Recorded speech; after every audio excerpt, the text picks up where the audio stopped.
So Yari, what are you dancing today? Ah, I'm dancing like the white noise in my ears, like the yeah, Yeah, when how did you get on? So today, this week's workshop was a lot longer because it had many minutes of white noise. Did you enjoy the workshop? How was it? Have you frozen already, Yari? Oh, what a great start. eh? No, you're back. You're back. Right. Did What you do we hear do? me? No, I didn't. I really saw. Okay. What do we start again? No, no. Yari, I asked. Okay.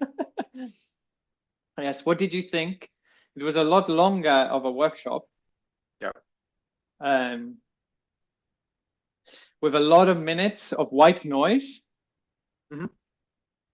And my question is, how was it? How was it for such a long workshop? What do you have any questions, any thoughts I mean, about this divorce between music and dance? uh, I love the divorce between music and dance, and sometimes I was questioning what did you mean if you meant kind of a divorce from maybe uh, what sometimes we call postmodern dance, but at the same time, I think the journey you were working is exactly um, this John Cage music or like the experimental music that inspired a lot postmodern dance and so on. In that sense, it was they were journeys, and it was very nice because then it really brought me back to question around dramaturgy or narrative even. I mean, they were not only soundscape. I feel like they had a trajectory going somewhere. Ah, nice. Yeah, yeah, yeah. Yeah. I was thinking about how they felt very like meditation, you know? Mm, There was a real mm. sense of like, ooh, just leaning back and like I don't know, there's something nice for me about like being asked to listen to this track and stay with it. I mean, and sometimes it's just one tone. I think the binaural beats, it's one tone for whatever it is, 5 minutes or something like this. And um, yeah, it's very meditative, but at the same time, I wasn't approaching it as I would approach in a meditation. You know, I wasn't Mm, there doing it for the reason of being mm, calm or trying not to think too much or to meditate. I wasn't doing it to meditate. I was there to like um, to dance or to explore this divorce, to explore this question. So this is a very different relationship, but similar vibe. It was nice. It was nice to be in a explorative proximity to this kind of sound and invitation to spend time. But maybe that's because I'm the one creating the sound. I don't know. I do think somehow you approach music as you approach dance. Also, Mm, I mean, you really try to deconstruct music, mm, going to the sound that is probably the minimum of yeah. what is music, and then also what it's very clear what you're working in that sense is you want music to create body sensations. Yeah. It's about that, So also, yeah, you didn't start music, but also the way you then put music together, or what you use the frequency in this case, or the relation, Mm, binaural mm, relationship. It's clearly that you are also yes. mm. there is also it's still on the body, it's still through the body sensation, or even more, because Yeah. definitely we are experiencing more body sensation and vibrations through that than usual. Yeah. Uh, But Yari, may I say, I think it's not because I can't not because I want to just deconstruct everything and break it down to its smallest part. I think it's also because I can't choose. You know, like the first part of the workshop where I say, I'm spending a year listening to 365 different genres of music. You know, mm, like it's literally out of a thing of, it's all interesting, Yari. Like even just single tones or or like the mm, simplest thing, and at the same time looking at, I think today I was looking at Thai or music from Laos, you know, and mm, it's so beautiful. It's so interesting, and of course you hear relationships to the Chinese pop, canto pop, and mando pop that I've been listening to, and you hear its relationship to blues, Delta blues, and stuff that I started with, and things like it's also interesting, and like just how do you choose which one to work with and to stay with? For me, just feels really difficult when I suppose when I have been deconstructing everything so much, you know, asking so many questions to mm. the point where I'm like, oh yeah, how do these tones, how do these things, how does music on a fundamental level affect us?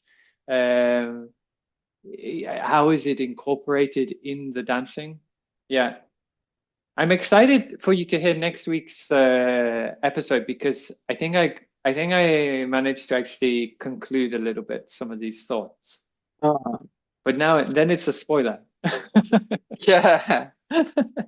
I mean, it's very interesting because you have a three music, this three long music, and it feels like even the task Yeah. that you ask us to do is really like less and less.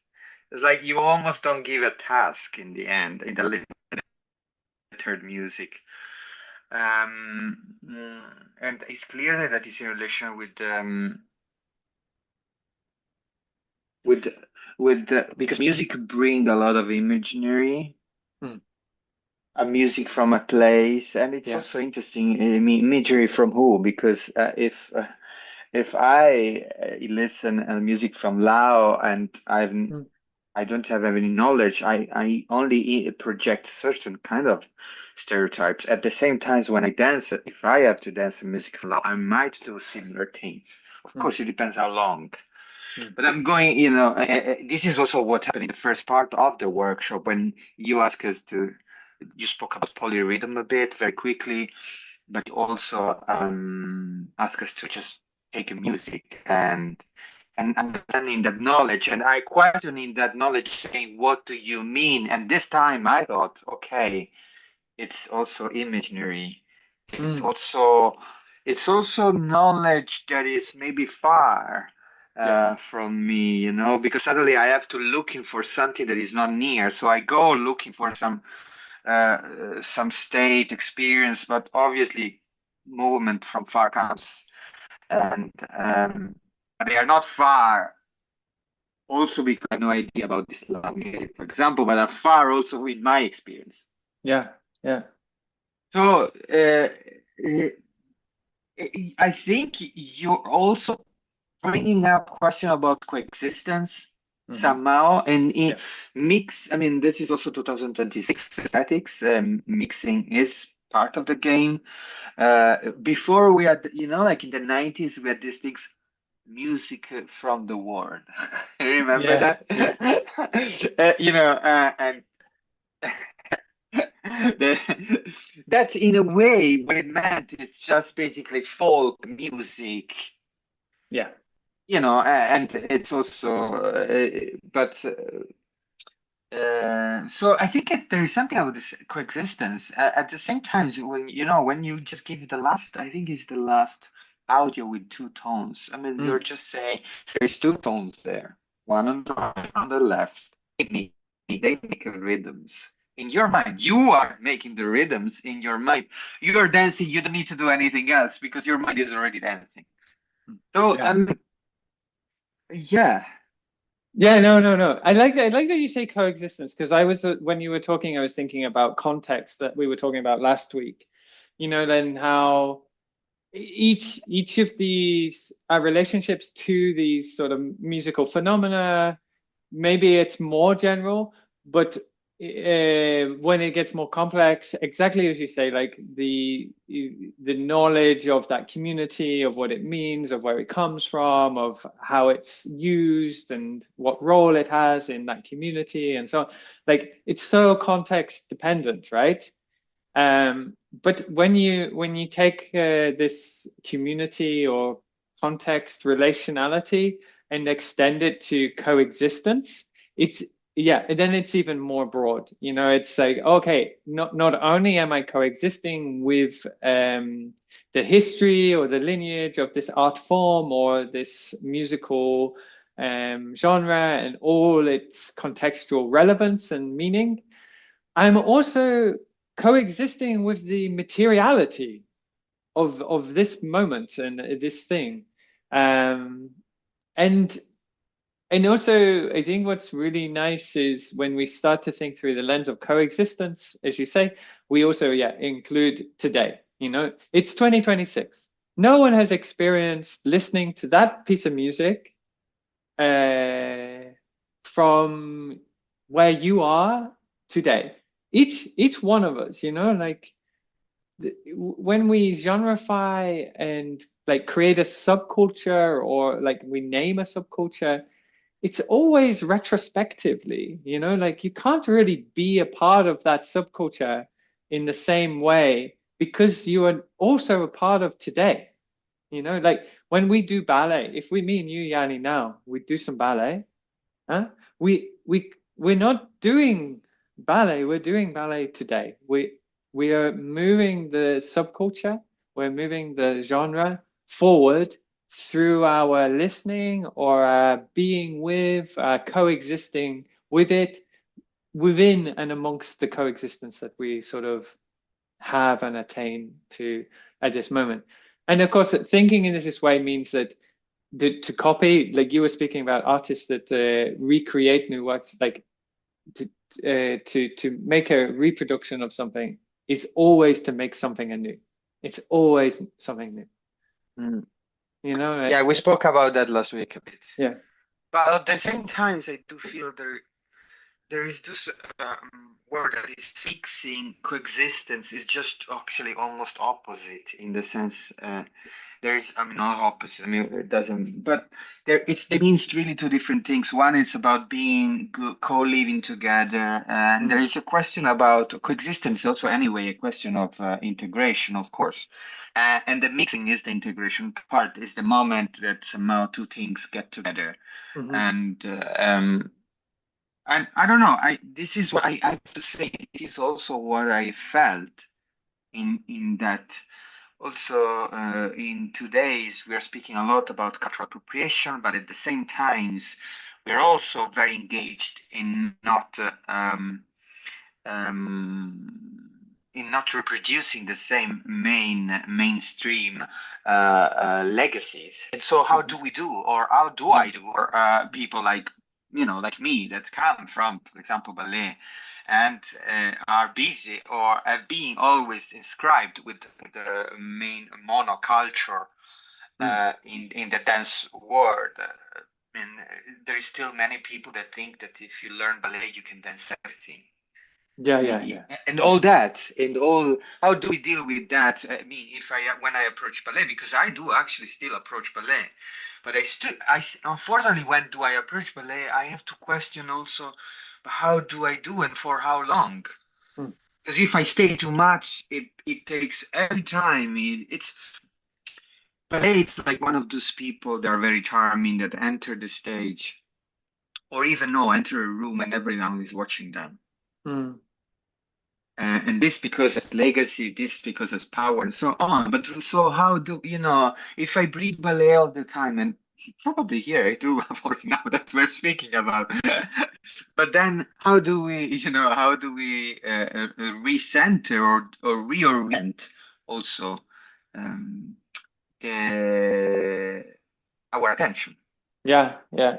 Well, I mean, I don't know, obviously, No, but I think by right. talking about it, right, like is the first step, and just like with racism, but by assuming that you're a good person and you want to be a good person, and not actually reckoning with the fact that we come from a very racist, systemic society and place, and our involvement in that society means that we are involved in the systemic racism.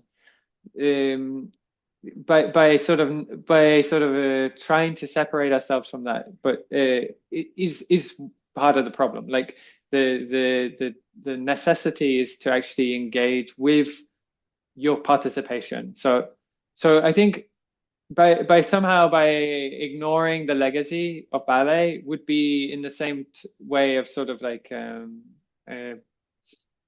pretending you're not white, like pretend like you can't see color. This kind of like very simple thing, right? Mm. But we are white, so it's like we need to bring it to the table. Our legacy is ballet, so we need to bring it to the table. But also we need to find greater nuance and specificity. Simultaneously, we also need to improve our ignorance. So we need to maybe it's not a like learning about other cultures and learning about the lesser represented dance forms is really important. And it doesn't have to be cultural appropriation to learn about them, to become less ignorant of what they have, what role they have participated in sort of shaping dance and dance history, and how it's been involved and so on. And also to give nuance and specificity to our own trajectory. Like, I mean, I come from musical theatre, but musical theatre and commercial dance still had the incentive that ballet was the tool to unlock all of the dance. And so I've done ballet since I was very young, but I was not at a ballet school. So my ballet education has always been sort of secondary, or it's not been the correct way, because it's always been just as a sort of uh, accoutrement to something else. And yet there's something else was never given such a center stage as much as ballet, because it's considered lesser. And it's such a complicated relationship. And Mm. I thought I came from a town where there was no ballet education, but I later learned no, there was. I just was um,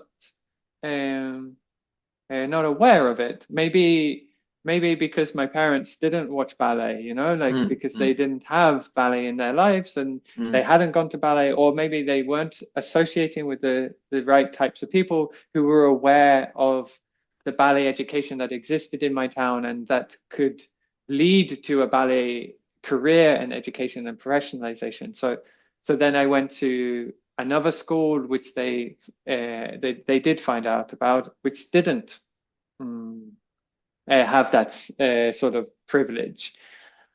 It's so complicated, no? Like the nuance of it all, but it's important that we engage with it. And equally, I think like music is so mm, it's so rich. It has so much like weight, like what music you play and what it means and what it does. I went to a samba night with a Brazilian friend, and I couldn't discern what were the distinctions that they were making. They were like, "Oh, this person is not doing real samba," and I'm like, and then he's telling me how to do samba dancing, and I'm like, but that's what he's doing, like I just couldn't discern. And he said saying this music, that this isn't proper samba, this is real samba, like it's so culturally specific, it's so nuanced Like Yeah. to identify these distinctions are like, and also like how it's upheld, with this kind of talk as well, like that he's saying like this is not right, this is right, like that how these notions are performed and produced as well, like Yeah. um, it's a really loaded, and that's why I think at the beginning I didn't want to just start with the postmodernist approach, John Cage, right? What's the fundamentals of music? Right, Let's right, go right. to its best skin, because Yeah. I'm not only I think it's like when I taught at Escohol, you have people from folk dance, jazz, street dance, ballet, and contemporary dance, all in the same class. Learn, and if I just approach improvisation, which is what I was often teaching, through the tradition of contemporary dance improvisation, yes, yeah, there's a fundamental nature to how contemporary dance approaches improvisation. Movement, space, time, la la la. Like, and there's a strong practice there, but it completely neglects or negates any, or it doesn't completely, but it it doesn't appreciate the approaches towards improvisation that other genres have had and that they have, and it Yeah. starts to assume that by deconstructing is the only way to sort of look at dance. And it's difficult because I think that deconstruction is really useful for any genre. Like it doesn't matter, but to ask questions of your genre, to ask questions of your dancing, to say why is it the way it is? Like what caused it to be like that? And yeah, sometimes going to something extremely minimal and sort of essentialist in some regards, which it's never truly essential, right? It's always colored by culture. But like listening to a tone, or I mean, binaural beats. I mean, how cultured is that? Like it's all over the internet of like wellness, mindfulness, concentration, hack the brain type sort of thing. It's not neutral, but I think it can be beneficial to sort of yeah, to have the possibility, or to be able to play with your notions of what it is you think you're doing and why. Uh, yeah. But I don't know. Yeah, like, uh, can you ever be unprivileged? This is back to your question, Yadi. I don't think Maybe. so. Maybe not. Yeah. No, no, no. But I think, yeah, I mean, it's, thank you for the good advice about how to proceed by expanding my knowledge, or being and educate myself from to also not be specific on the things I do, because also monolithic thoughts have always a lot of shades. Yeah, It's just the mainstream tends to make it monolithic. yeah, yeah. The normative culture. One of your first episodes of Ballet Mime was exactly this when we got Ballet Mime. I thought, okay, ballet people hate Ballet Mime. Mm. Contemporary people also somehow also hate anything that is just, So this is perfect.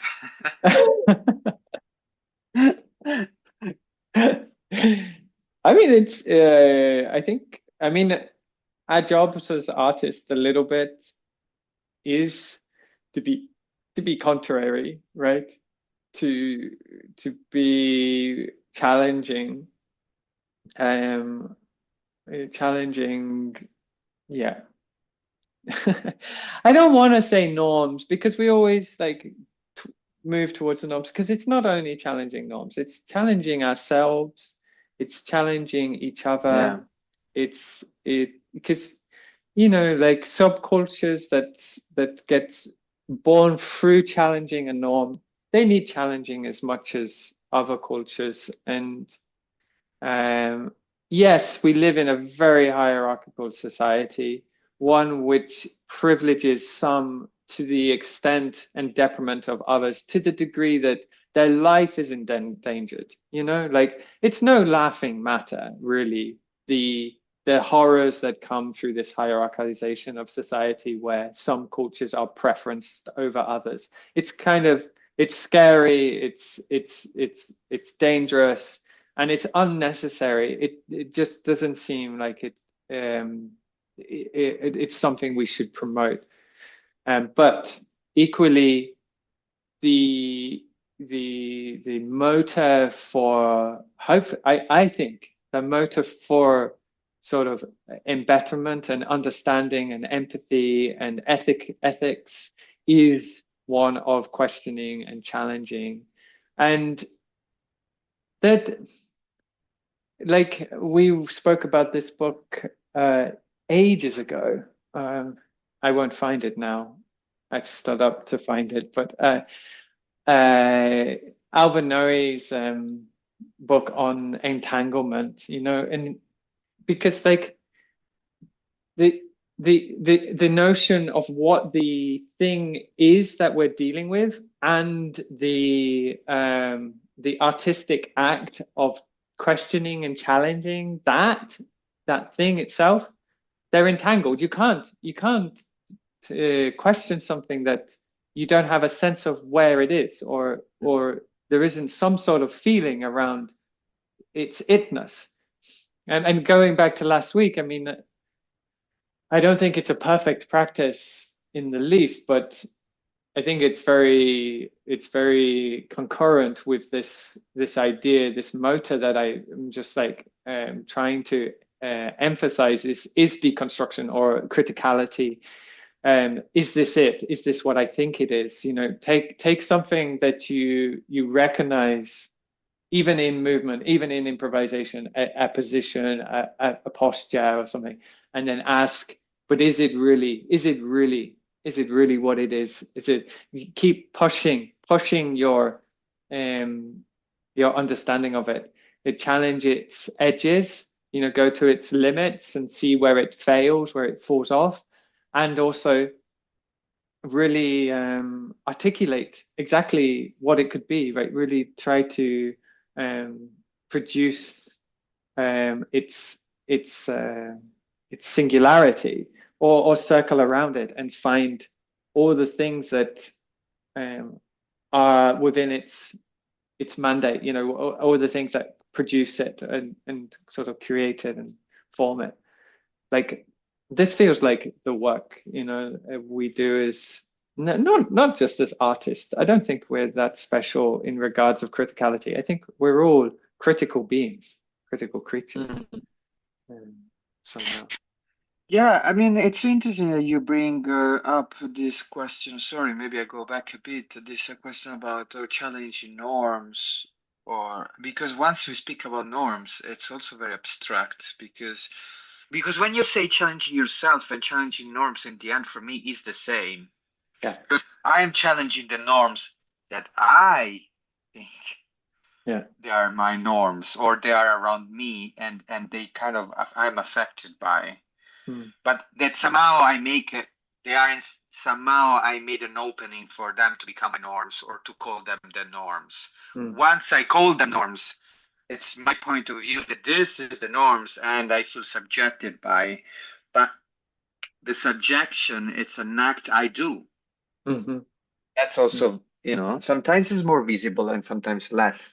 But still, so I do also, if the norms is really in relation to the norms that touch me, enter me, I accept, I take, or I refuse, but they are already there.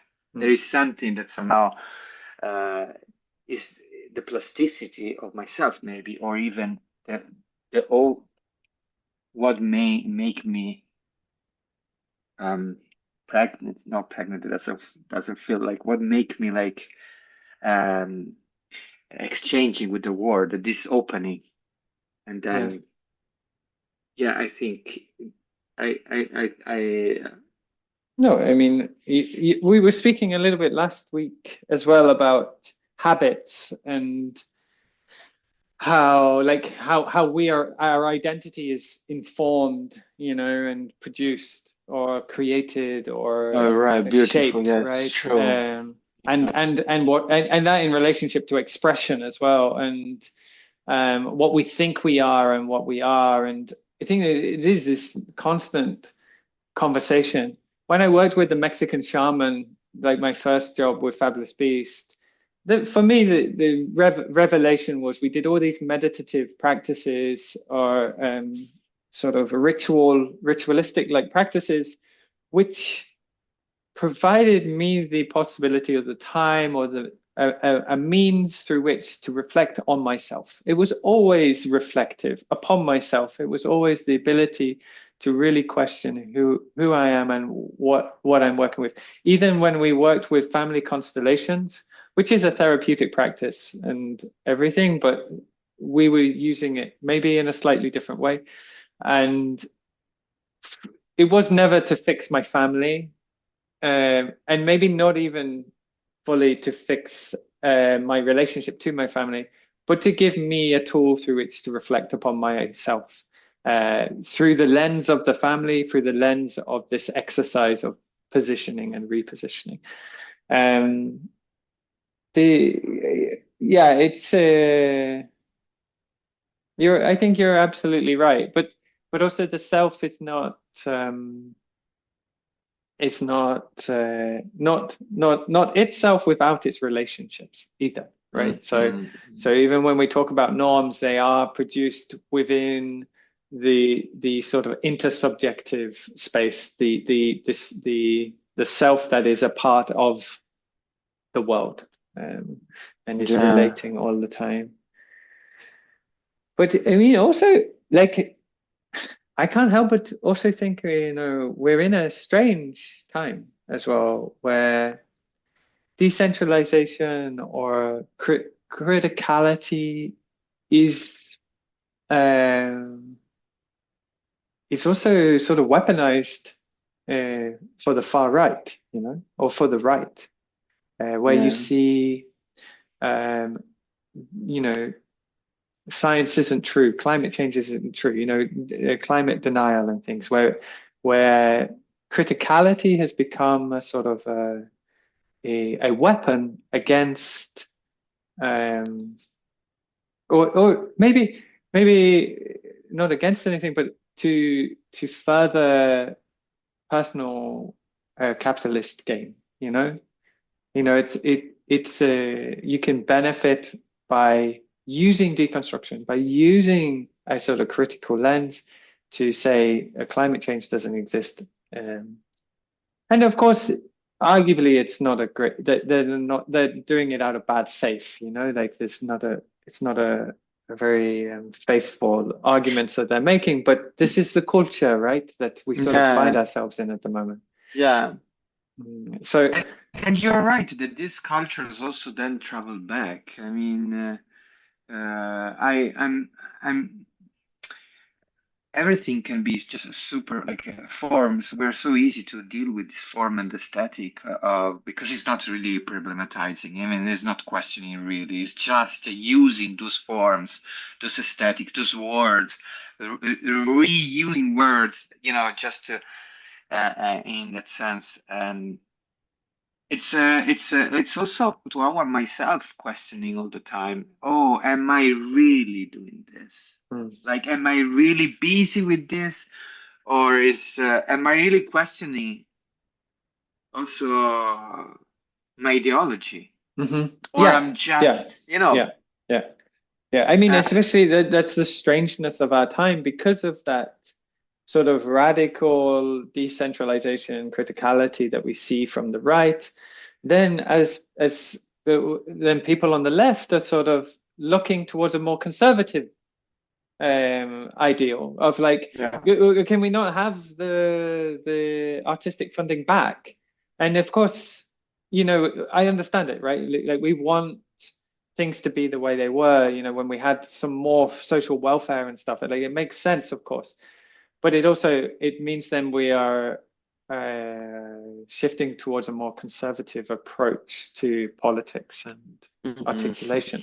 So it's very tricky, um, a very tricky time to be in, you know, or like I don't know, maybe it's not tricky, maybe it's the it's necessary. And then simultaneously we have AI, you know, which I think is fundamentally changing a lot of what we're talking about. Um, you know, like we were talking about knowledge, right? And we're talking about creativity and things. And what really is our role in culture, in society, when so much can be automated? You know, knowledge, like like knowledge is changing because we have now these tools which allow us to use big data sets to surmise very complex amount of data into something very simple, and to find to find specific formulations of information which we wouldn't have been able to do as easily because we wouldn't be able to read as much as these computers can read, you know. What does it mean then for our role and our thing? I don't know. I don't know. I just It's it's interesting. yeah. I mean, I'm not as I mean, you're so beautifully sometimes connected with technology and take the good of it, but I mean also it's environmentally this Oh, horrible. AI are just killing Yeah. everything, and Yeah. it's also it's more and more, and it's But let's uh not forget, like it's a technology, and I kind of believe I believe in the thing like if if fire was invented, you can't stop the invention of fire. You know, like once you know it's possible, someone is going to use it. It's in the world. It's like there's a little bit of this, but we also have to remember, like especially with climate change, uh, there's a lot we are doing in society that is bad for climate change. Like AI is just the next additional problem we are adding to climate change. I mean, even the technology of agriculture, you know, staying in one place, no longer being nomadic, like this technology yeah. is radically problematic for climate change. I mean, Yeah, but even the the amount of technology land. of moving before was like we burn a place, we Yeah, we close up, we maybe. leave, and we burn Yeah, yeah. another. You know, So in that sense, yeah, it's like yeah. So it's less about like the technology itself. It must have to be about how we use it, and and what is directing our use as well, right? Like yeah, but ethical concern of any science has be always on the point. That be it, we never stop science, but we always tried to have to question the ethical side of science. So in that sense, I don't yeah, know. I mean, maybe what I just simply mean is that we don't need to go so fast into AI. yeah. Just I agree. because I we agree. want, Yeah, just because we want perfect AI doesn't mean we have to make mega computers. Like in that sense, you know, if the technology is not able yet, then to just do it safely. Yeah. yeah, I mean, so yeah. I will. I have one thing, maybe. you are. I mean, you're doing well. Thank you for No, no, managing no, so no. well this. I I was just because it wasn't democratic, right? There was no democracy involved in the establishment of these mega computers and data centers and so on. Like we had no vote in it, or there was no choice, right? Like it's just an assumption But that we have choice now also that we can make. yeah, well, I mean, yeah, I mean, if we we push for, I mean, also it's for the first time in history again, we are yeah, we true, are true, thinking that maybe yeah, AI can, you know, we can work less and that, you know, there is a yeah. redistribution. But I think In this pocket, I think what in the I'm trying to revolution pocket, is the yeah, yeah, moment where we can do something. yeah. No, actually, but we would need some sort of form of democracy to intervene in that. You know that it wouldn't just be for profit. But I think what I'm trying to link to is like um, the lack of democracy that has been and is still not involved in sort of making these decisions, even if democracy is the right terms, right? We don't feel like we've had a choice, at least, like we can say that. And I was thinking about work, like in work we are also so that it's undemocratic often, right? It's like the last place, which is you accept that someone tells you what to do and you do this job, and and they know better, rather than we as a community decide. Like our politics is democratic, but our workplace is often undemocratic. And like I was listening to this podcast, the rest is entertainment, and in there they were saying that there was a survey. I should look this up because it feels wrong, but they said that something like 39% of Americans in a survey said that they are content creators. And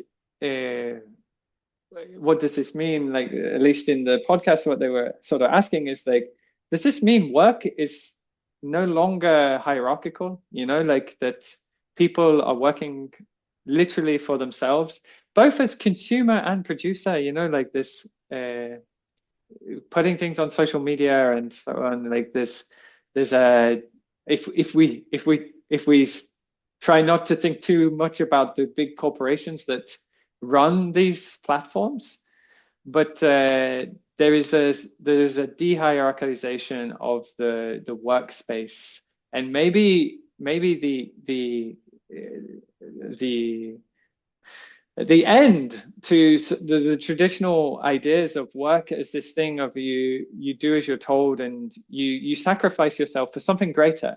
Because I mean, and it does make me think, right, that work in a way has been this great sacrifice for us to better society, for us to participate in this generating of knowledge, almost, like creating production to advance the technological future of our world, la la la. And then, I mean, to what end, right? Like AI is just another step in this technological increasing of knowledge, like and and work as we know it has existed how long, like in this way, where we are in a very hierarchical form, where we have to go to work, where everything we do is based around doing work. Like, can this and will this exist much longer, really? Like, if work maybe is like producing technology and knowledge for our civilization to continue progressing and becoming more and more efficient or whatever, um are we nearing the end, maybe? I mean, and what role will we have as workers when so much can be automated? Like, maybe the next venture is really that all become content creators and we extract value from our life, that life and work are completely collapsed on each other, and no longer do you go and exploit yourself so that you can live, but the exploitation and the living are simultaneous. And could this be a good thing or a bad thing, or are we just internalizing the exploitation even further? A sort of Foucaultian end game, right? Sorry. This is random, the Well, random crazy thoughts. but Had very little to do with the dance. only good things is the world in this situation we still need dancers. But I think it genuinely adds to my questioning and sort of like uh, uh, yeah, my provocation within my work of dancing, of like, when we dance, where does that dance begin and life end? When we transform dance into work, does it does it exist any longer? Like, and where does it exist? And can dance exist uh, within life itself? I mean, an expanded choreography is really beckoning this call, right? To expand the realms in which dance can sort of be articulated and understood. Um, but but now we have to reckon with the practical applications of that as well as Right. I also think in the end, I mean, it's what also we spoke at last episode, where I mean, those dancers that are constantly in a situation of taking care of their body, make sure that their body is disciplined or is controlled, or where I mean, life and dance is also one thing. yeah, I mean, so in the end, I mean, it's in two different ways completely. yeah, So in the end, what also you're speaking about expanded choreography, expanded dance, it's almost it's I mean, it's go with our times. Um, yeah.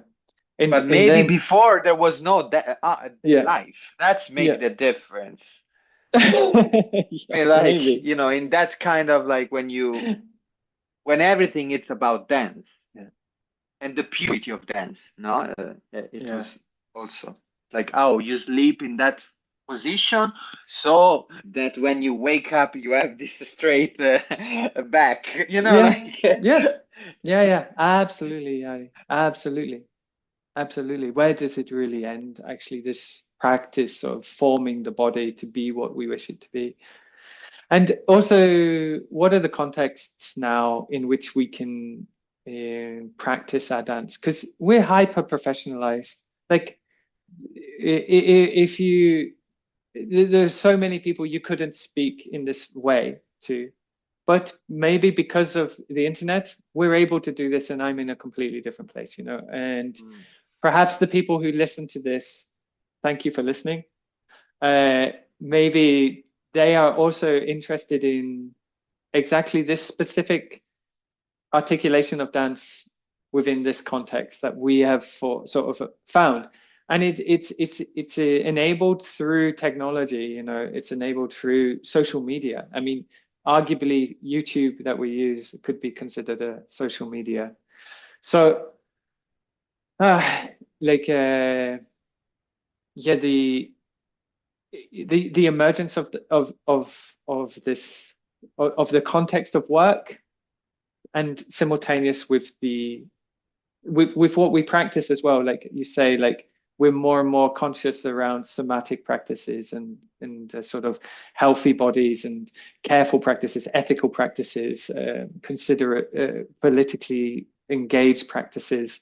Like these are so much more relevant in our work, uh, and it becomes a sort of collapse of life and work into itself. The same as I think we see with social media platforms, where you see consumption and production collapsing in on each other.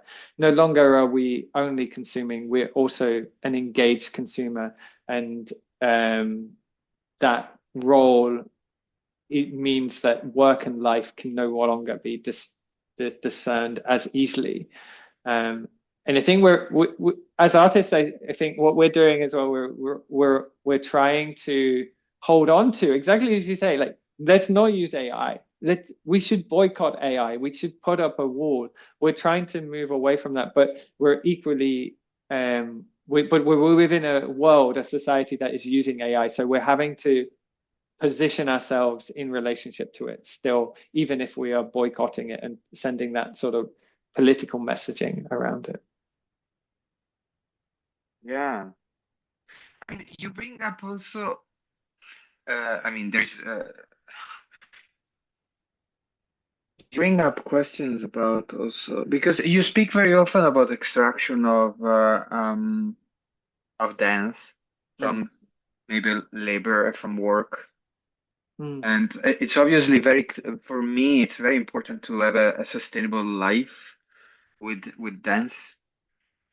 Um, so, I mean, I understood not very quickly, unfortunately, but I understood that, working all the time as a professional dancer was not sustainable, not only for my body, maybe, but mostly it was not sustainable for my kind of emotional, and it becomes that I only approach dance in one way. What about economically, just to ask? Was it sustainable economically, or was it also, do you mind me asking? No, I think it's a good question because I always go into this question about emotional sustainability or practice sustainability. Mm. And maybe I rarely speak about economics. The first because I'm very privileged dancer as being a man, and also having coming from the background of the mainstream dance, ballet, one of the mainstream. So I You haven't I struggled. I struggled, of course, but maybe I mean I struggled less because I could just, one Yeah. day take a train, go to Germany, make an audition, go take a plane, Hmm. go to France and performing. Mm. That was kind of my life, like the what in the 2000 would call also global trotter or whatever. Like that kind of life we all thought that was the future before the environmental crisis, before Mm. COVID, and so on. So maybe that was so I just expanded I was not living in the city, I was living in Europe, you know. Mm. That was then more easy also to deal, difficult, but also at the same times more almost if diversifying the space Mm. would be more sustainable.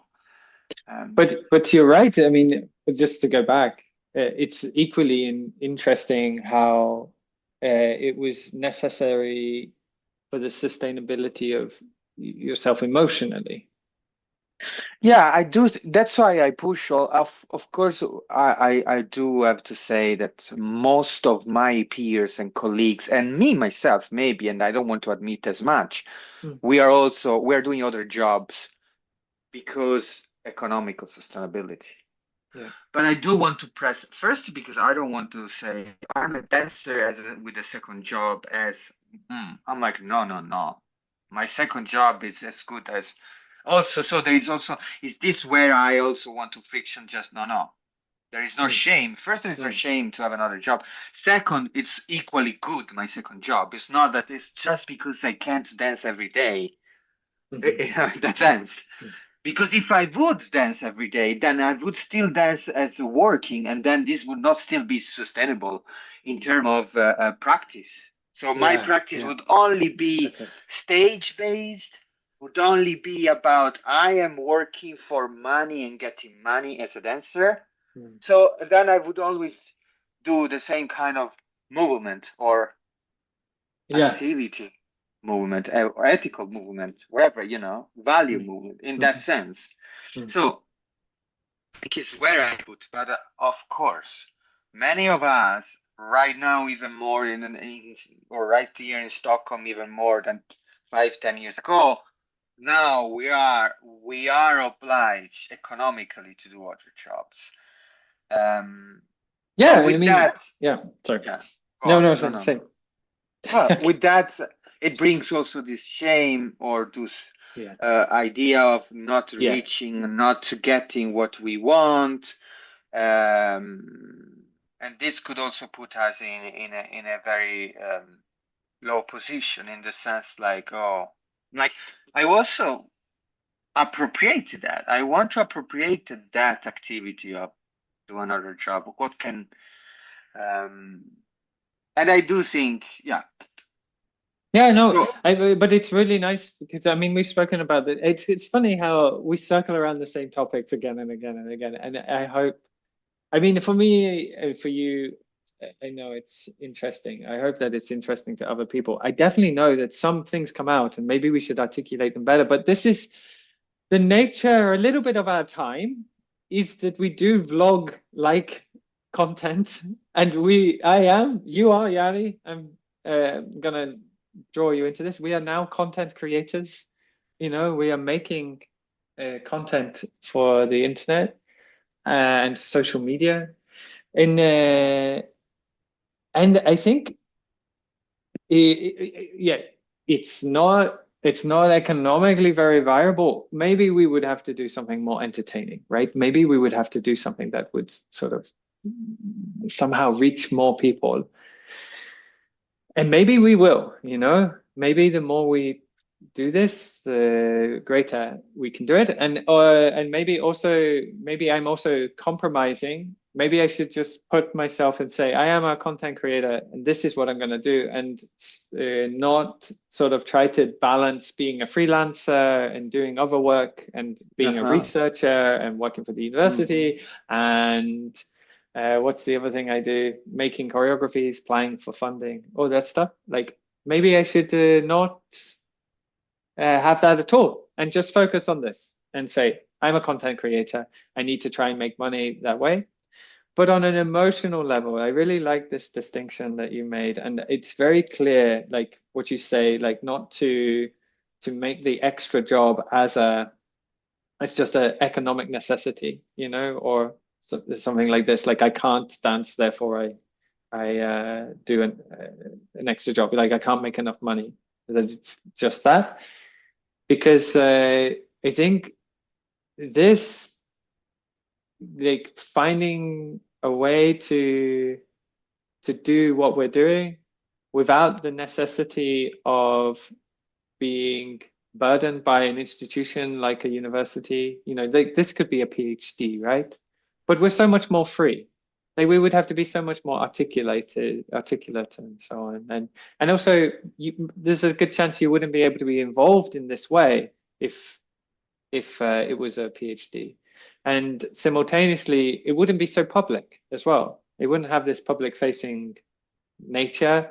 Um, or, like if I was to make a performance rather than do this, what we're doing, making a podcast and stuff, then it would also be, you know, rehearsals, production, budgeting, finding things. And also you would do maybe 3, 4 months work and then you would show the result for an hour or so.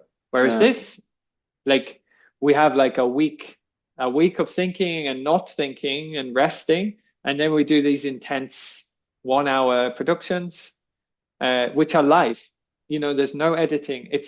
There's a greater authenticity. It's a lot less friction to life. It has a lot less artifice. We often, me and you, Ali, we joke about like, oh, what t-shirt am I wearing? Does it look like it's fake? Like we were very aware of like there is artifice, but we're also negotiating that. So it's interesting. It's interesting, and I've made it very meta. I've come back to, again, like my position and role in doing this, and it also invited you into that as well. But I guess we did speak about content creators, and maybe we are them as well. I mean, if tomorrow if one day we get money for what we do, we'll change this.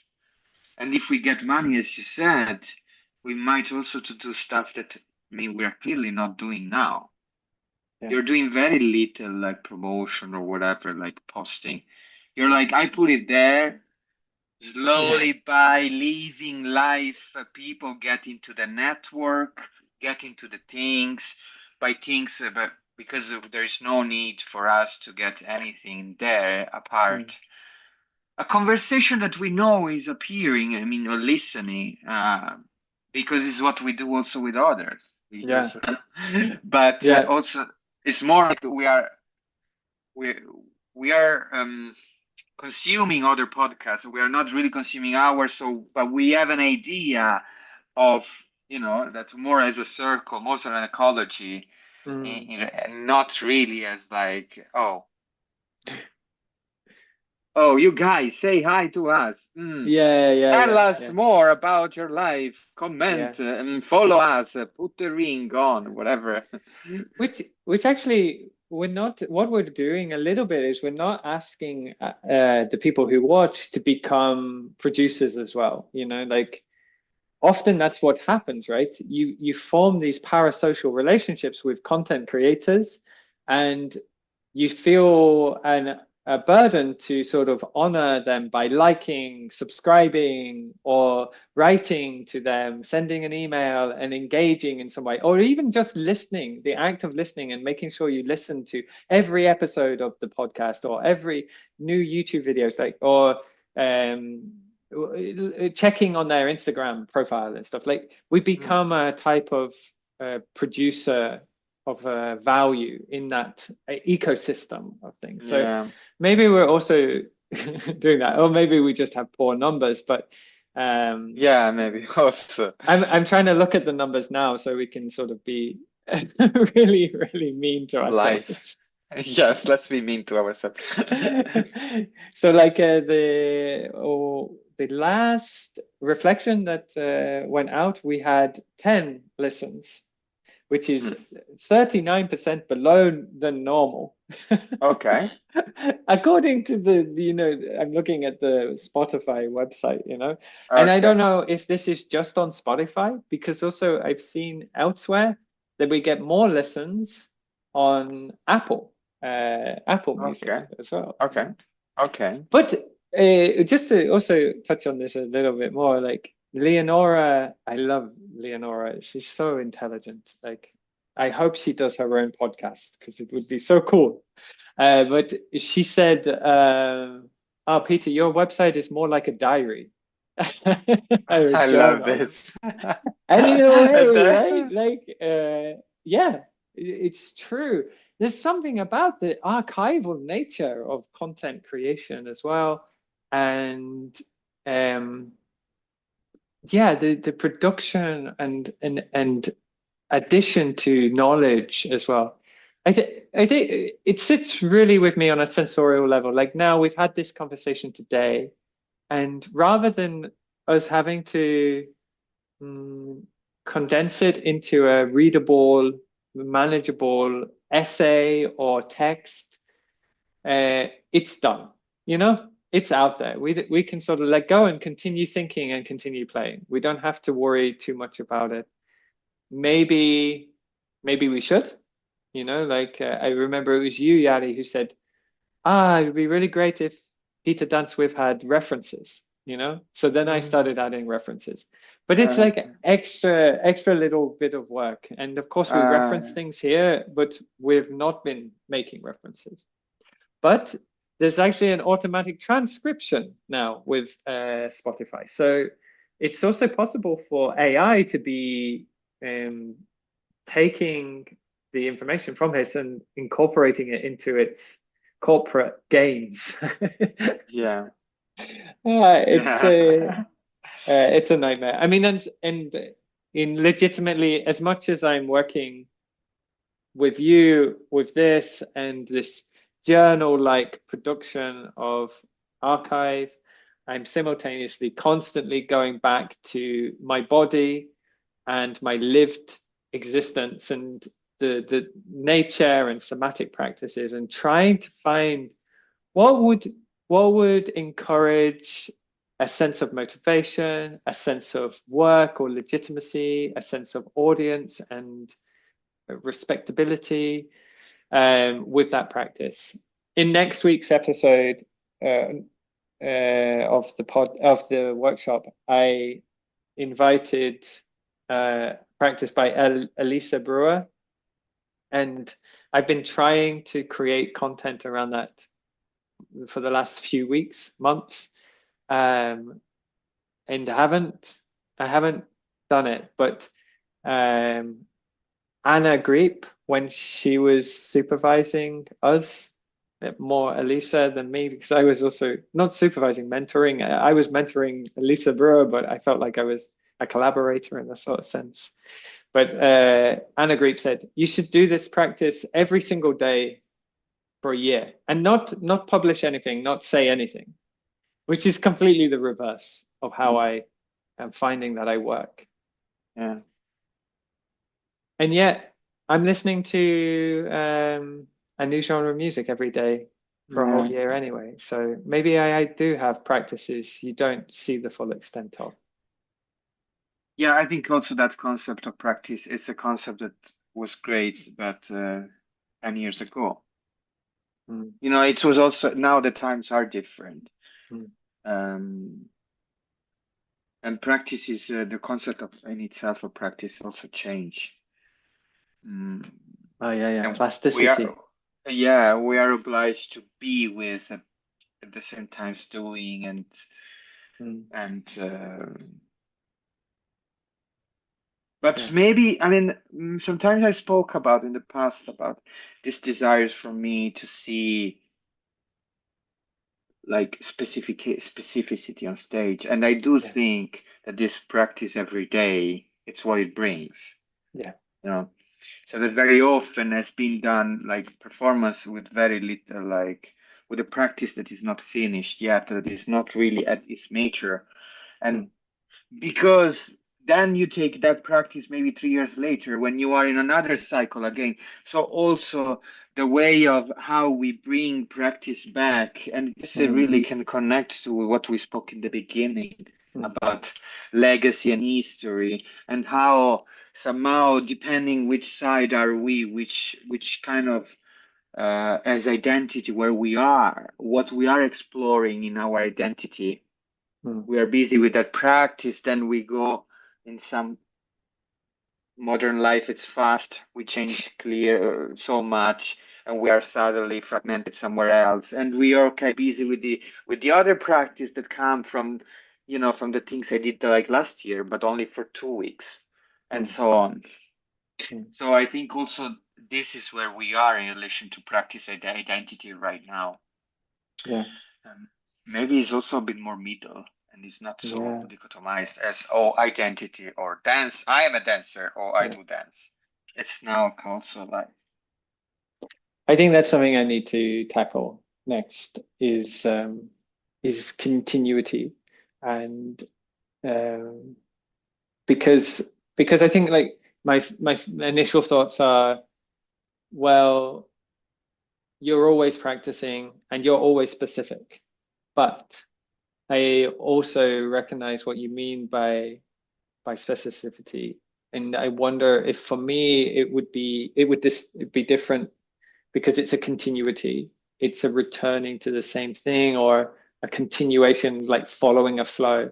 Like in improvisation, if you keep dropping something and moving off, like it's still specific, it still has a specificity. Like it's unique to that person and that time. But maybe it doesn't have the same specificity as if you were to stay with something a little bit longer and go with it and be more intent and demonstrate something very unique through staying with it. I mean, it's one of my biggest frustrations when I see a dance piece where it just keeps on adding new things, mm, and the language or the sort of the content, the sense of what the singularity they're talking about just seems to get washed out because it just keeps on adding new and new imagery or mechanisms or qualities to the point when I can't grasp if there is a thread at all aside from are these bodies are moving on stage. And that frustrates me because then there isn't this sort of specificity. But then that you can have lots of changes and it can be anchored through a concept which feels very specific um, as well. So yeah, talking it's about true. practice. Yeah, it's true. Thank you for also bring. It's very inspiring to be dancing with you because you're very busy always, and you really are like, okay, now I'm busy with this, and I stay with that.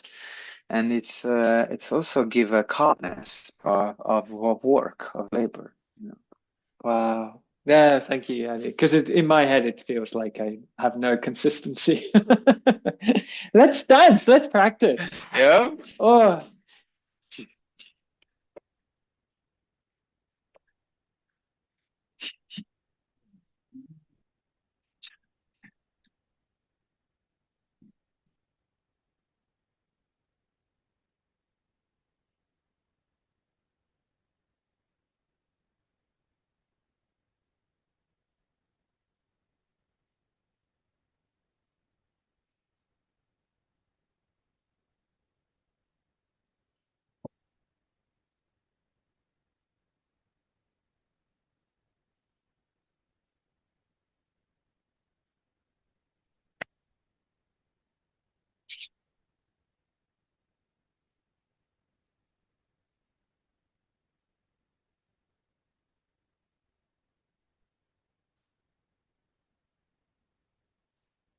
wow. What a dance.